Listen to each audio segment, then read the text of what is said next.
What's up mga idol? What's up mga ka-dispatcher? What's up mga kasiklista dyan? Magandang umaga na naman sa inyo ng Monday. Yan. Dito ka pumasok. Ayun, si Boss Cedric.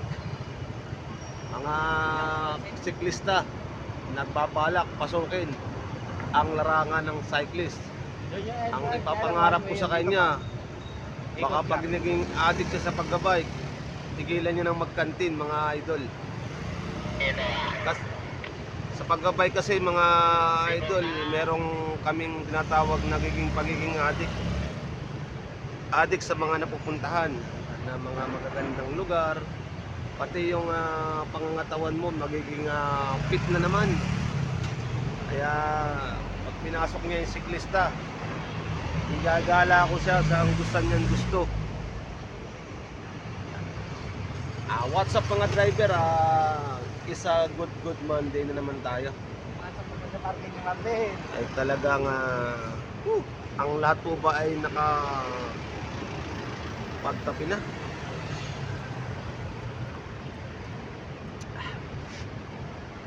Medyo maulan mga ka-dispatcher, talagang ingat po ang lahat dahil maulan, ambon.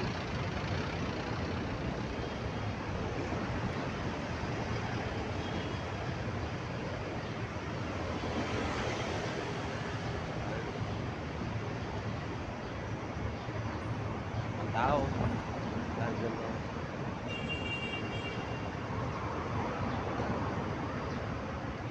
good morning sa lahat ng mga ka-driver natin dyan, sa lahat ng mga siklista. Magandang umaga po.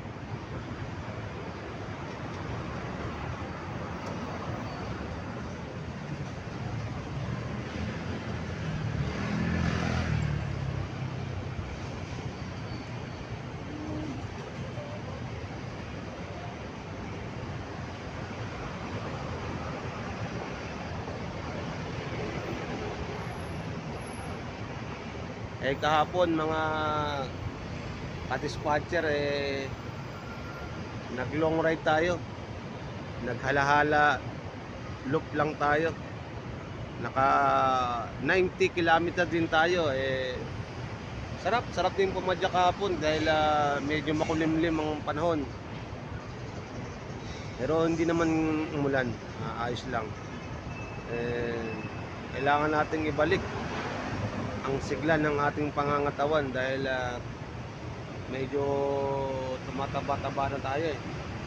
Kaya iwas muna tayo sa inom, pero kahit paano mga shot yan, pero hindi tulad dati na, kasi pagka-bike kailangan din ng pampainit ng katawan. Pero sabi nga ni Dr. Willie Ong, pag ang lahat ng sobra ay nagiging masama. Kaya walang sakto lang ang pag-inom ng alcohol. Kaya lahat na gustong pasukin ang pagsisiklista, mura man ang inyong bike o mahal, basta masaya kayo sa pagkapapawis sa araw-araw. Napakasarap po. Masarap pong magpapawis everyday.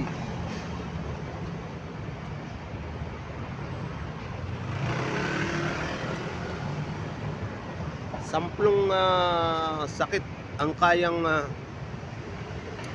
walain ng pagbabike mga idol. Number 1, sakit sa high blood. Kasi ang pagbabike, maintain yung kain mo, maintain lahat, dugo mo, timbang, yan. Number 2, sakit sa puso. Mga ka-dispatcher, mga kasiklista dyan, sakit sa puso. Kasi ang pagga-bike ay parang piston yan. Yung mga toxic sa iyong puso ay pinapump niyan. Number 3, sakit sa makakalimutin.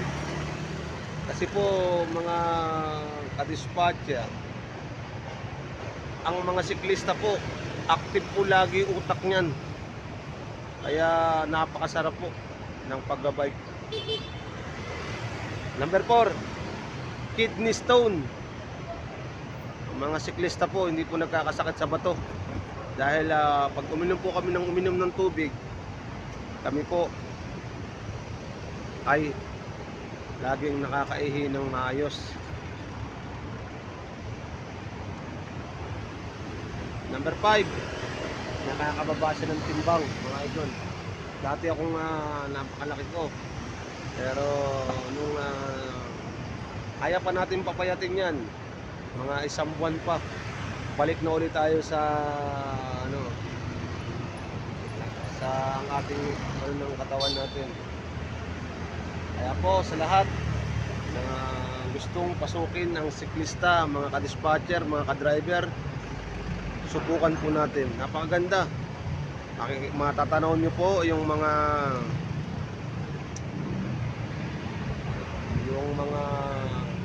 tanawin na ikakagaan ng inyong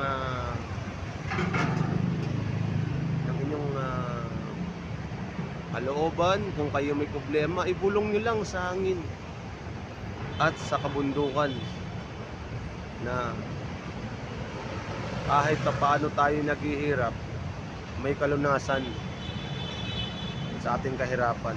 Kapit lang mga ka-dispatcher, kasiklista. Ang masasabi ko lang po sa araw-araw, kung kayo napapagod, pwede kayong umiglip. Hindi po natin tayo bibigyan ng Panginoon kung hindi natin kaya. Kaya sa lahat na may mga lagi problema dyan, ibulong nyo lang sa hangin. Mag-bike-bike kayo, mamasyal kayo. Salamat po. Magandang umaga.